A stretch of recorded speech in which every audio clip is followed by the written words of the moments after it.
overnight, including attacks over 7 regions in southern and central Russia and annexed Crimea. A power transmission tower in the Rostov region was damaged, leaving 250 people without electricity. Kyiv's increased drone strikes target oil depots and military assets inside Russia in response to Moscow's missile and drone attacks on Ukraine's energy infrastructure. Meanwhile, on Monday, German Chancellor Friedrich Merz will join leaders in London for high-level talks on the Ukraine conflict. British Prime Minister Keir Starmer, French President Emmanuel Macron and Ukrainian President Volodymyr Zelensky will attend, aiming to discuss the next steps for peace negotiations. And retired Major General Gigi Dwivedi, international affairs and defense expert, now joins us from New Delhi. Thank you, sir, for joining us. What do you think now is stalling the peace proposal? Russia continues to attack Ukrainian power stations, and so does Ukraine in counter strikes. Trump's diplomacy is standing the test of time. It's been 4 years, but he's not been able to really negotiate the war as he intended to or said he would like to. How is a resolution going to arrive with the current status quo? Well, Kriti, firstly, always a pleasure to be on the NewsX world. Well, it's very important to see what the ground situation is and what are the stances of the opposing sides. While President Trump had floated a 28-point proposal to bring Ukraine war to an end, but then the proposal itself is hugely in favor of Russia, and it is not acceptable because, for simple reason, that Ukraine doesn't want to lose the territory and it doesn't want certain constraints or imposition on it as to how it will steer itself.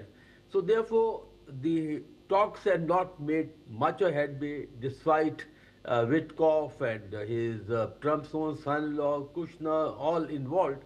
But I think as far as the ground situation on talks is concerned, it's actually stalled and not making much headway. Now, as far as the battlefield situation is concerned, now Russia, especially President Putin, feels that he is winning the war, he wants to maximize the gains, because sooner or later there will be some negotiation, and on the table your position is as strong as the position on the ground.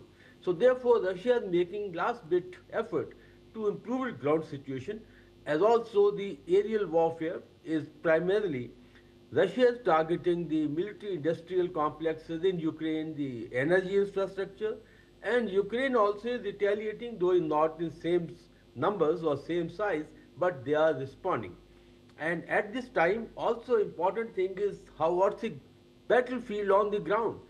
As per the Russian generals, there are about 700,000 Russian soldiers deployed on the front line, and the tactical battles on, whether Proskov or whether it is, in the southern side, Russia is trying to make some gains at the cost of his huge casualties. So that is the ground situation. And finally, you asked about the talks which are being held in London by Prime Minister Starmer, where the President Macron will be there, and also the German Chancellor Merz will be there, and they are trying to evaluate as to what exactly are the talks, where they headed, and how they can protect the Ukrainian interest. And just for information, President Macron was in China last week, and through President Xi Jinping also, they are trying to bring some kind of pressure on President Putin to end the war. So therefore, these three European countries are actually coming together to see how Ukraine can get a better deal, and how President Putin can be pressurized. Ritika.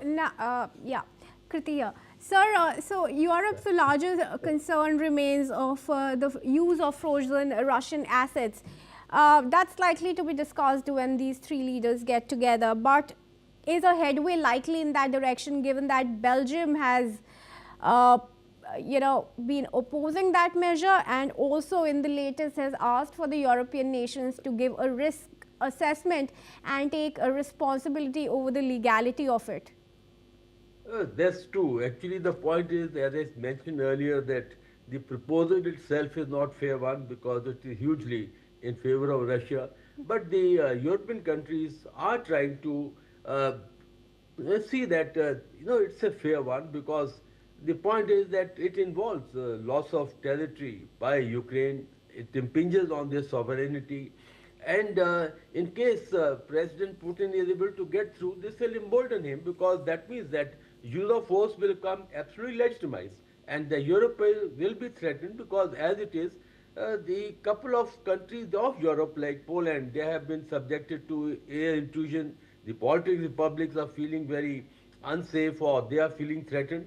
So the point is that the European as such, now they have to take a stand because in this two things have happened. Firstly, President Trump proposal actually has excluded the European Union because this was possibly launched arbitrarily and Europe was not taken into confidence until the proposal leaked out. And second point is that as far as President Trump is concerned, I think he is the most pro Russia president and he has shown that kind of inclination towards President Putin.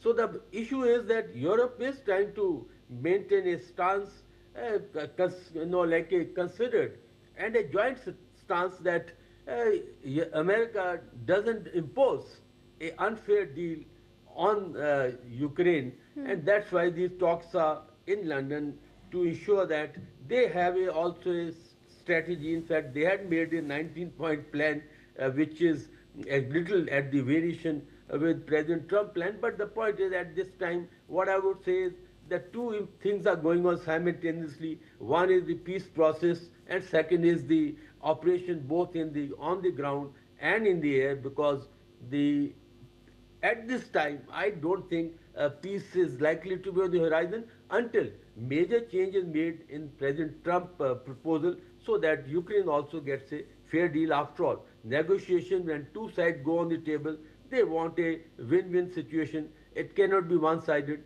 and I think there has to be some kind of give and take as far as the proposal is concerned. Only then two sides will come on the table and to get a fair deal. Uh, uh, Retired Major General G.G. Dwivedi, thank you for your discussion. I had wanted to take some more questions, but there's some